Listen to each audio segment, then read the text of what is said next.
Cameron Lyle found great success throwing discus, shot put, hammer, and the weight throw at the University of New Hampshire.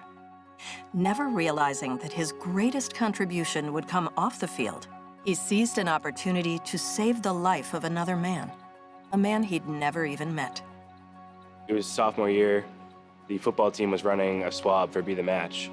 I went with a couple friends, took 10 minutes, filled out some paperwork, swabbed our cheek, and the way they kind of get you to do it is say like, oh, don't worry, you'll never get a call. The odds are ridiculous. So getting that phone call was pretty surprising. Cam texted me very casually and said, so I think I'm donating bone marrow. All they can give me is still what I know about the guy. They said a 28-year-old male with acute lymphoblastic leukemia. He's on a very limited timeline. Would you like to donate? And I said, yeah, before I even thought about anything, I said, absolutely. We didn't even have a discussion about whether he was going to do it or not. He just said, I'm doing it, which wasn't a surprise to me at all. It may have been an easy decision, but the bone marrow donation procedure is by no means simple. While an average patient needs 5 or 10 cubic centimeters of marrow, Cameron's recipient required 1,800 cubic centimeters for his treatment. This staggering number is just under 2 quarts.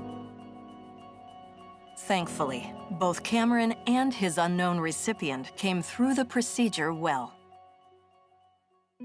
Yeah, I got a nice card from him. It was actually a really powerful card. On the cover, it was like a 3-year-old trying to deadlift like 500 pounds, and it said anything is possible. And it was dated the day that he received the marrow. So he wrote it still not knowing if he was going to live or not. While Cameron's decision clearly saved a man's life, it also had another impact on Cameron's life. The timing of the transplant made it impossible for him to compete in conference championships his senior year. Well, it was pretty much the worst possible schedule for the end of the season. My senior season, I was getting really pumped for conference.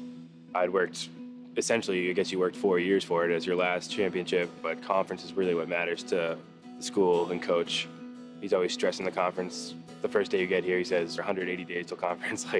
I was in the office by myself, and Cam, in his own way, was very interesting. Came in and he very quietly, and he rolled his shoulders and closed the door. He goes, "Oh, coach," he goes, "there's a problem."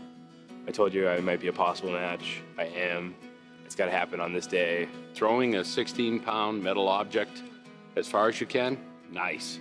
Helping somebody maybe live 1 year or maybe live an entire life, totally different, priceless.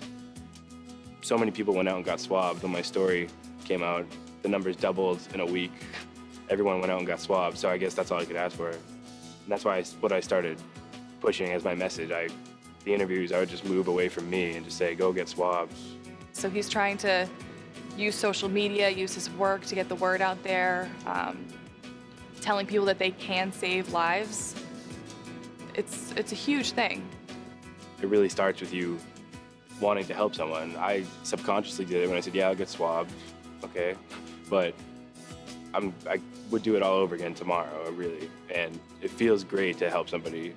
And I guess this is an extreme case to save a life, but there's not enough of that right now, people helping people, and that's just what I believe in. So there's a bigger picture out there, I guess, than just you.